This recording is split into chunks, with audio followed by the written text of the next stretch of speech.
여러분들 보면은 정말 깜짝 놀랄 거예요. 이런 코도 있구나. 그 구축 수술에 준했다가 나중에 결국 재건 수술을 하고 그런 분들도 있어요. 결과가 안 좋아서.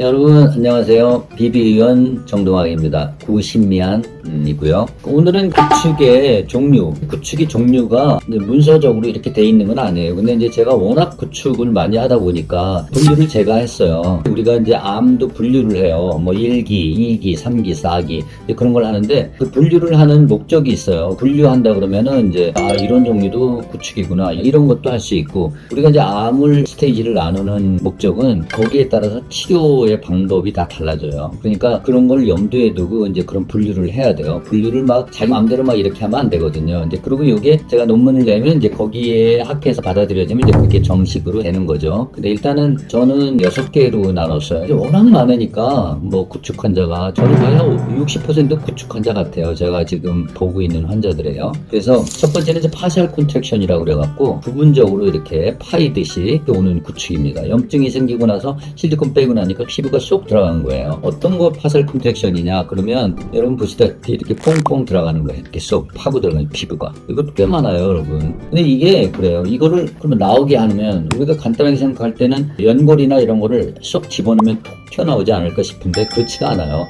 연골을 집어넣어줘도 나오긴 나와도 파이채로 나와요. 피부가 상당히 두껍습니다. 그래서 실리콘이 빡 밀고 있다가 뚫고 나오기 직전에 빼주면 어떻게 되겠어요? 거기 피부가 얇으니까 쏙 들어가는 거예요, 고기가. 그러니까 주변 피부, 건강한 피부로 돌려서 막아서 해줘야 됩니다. 그 다음에 이제 시미트릭 컨트랙션. 이건 대칭적인 구축이에요. 대칭적으로 그냥 그대로 짧아지는 거예요, 이렇게. 이거는 그냥 늘려주기만 하면 되는 거죠, 말 그대로. 그래서 조금 나았는데 문제는 비대칭적인 구축이 훨씬 더 많은 거예요. 한쪽으로 이렇게 더 많이 찌그러지는 거죠, 이렇게. 보시다시피 여러분 한쪽으로 이렇게 많이 좀 찌그러들었죠. 이런 구축이 훨씬 더 많아요. 수술이 조금 더 까탈스러운 거죠. 그러니까 이 부분적 구축, 파셜 컨트랙션, 시미트릭, 에이시미트릭. 요거는 수술 방법이 다 틀려요. 이건 제가 나중에 수술편에서 또 이렇게 각각으로 말씀드리겠습니다. 그 다음에 이제 제너럴 컨트랙션. 이거는 되게 짧아지는데 좁아지기도 하는 거예요. 그래서 전체적으로 이렇게 쪼그라드는 거죠. 길이도 물론 짧아지지만 폭으로 많이 줄어들어서 막대기 하나 싹 들어가 있는 것처럼 이렇게 싹 표시나는. 이제 그런 거는 또 이렇게 넓게 해주는 것도 같이 해줘야 되니까 이것도 이제 치료의 측면에서 그렇게 분류를 한 거죠.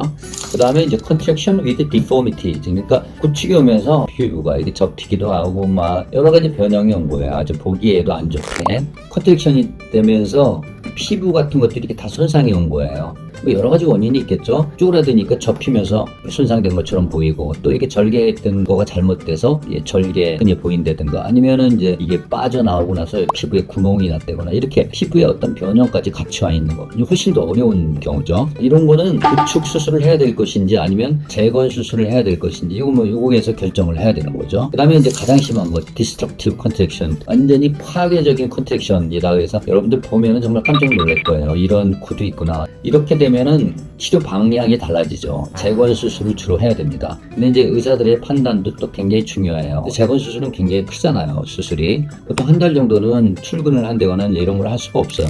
이마를 여기다 돌려놓으면 이거 3주 동안 갖고 있어야 되거든요. 그런 형상으로 출근하거나 그러기가 어려워요. 근데 자기 인생을 봤을 때 더 좋은 결과가 어떤 것이냐 이런 거를 봐야 돼요. 사실은 저도 그렇게 되면 마음이 아파요. 그래도 의사로서 강력하게 권해야 되는데 그 구축 수술에 준했다가 나중에 결국 재건 수술을 하고 그런 분들도 있어요. 결과가 안 좋아서. 그래서 여러분들 보시다시피 파괴적인 구축은 전부 다 재건 수술을 해야 될 상태입니다. 굉장히 심한 거죠. 이렇게 뭐 다 완전히 망가진 겁니다. 코가 완전히 쪼그라들어서. 네, 여러분 오늘은 이제 구축에는 어떤 종류의 구축들이 있나 뭐 이런 거에 대해서 한번 좀 알아봤습니다. 여러분 혹시 주위에 이렇게 심한 구축이 오고 그러면은 우울증이 빠져서 사회활동 못하고 집에만 계시고 그런 분들도 많이 계세요. 그래서 여러분들 혹시 이런 분들 보신다면 또 그런 것만 치료하는 저 같은 사람이 있으니까 그래도 한번 용기를 내서 권유해 드리고, 또 이제 그런 분들도 또 이 영상을 보면 같이 공유하고 같이 한번 와서 상담해 보시면 더 좋을 것 같습니다. 네, 여러분 감사합니다. 다음 시간부터는 구축의 딱 치료에 대해서 좀 말씀드릴까 합니다. 네, 다음 시간에 뵙죠. 여러분 구독과 좋아요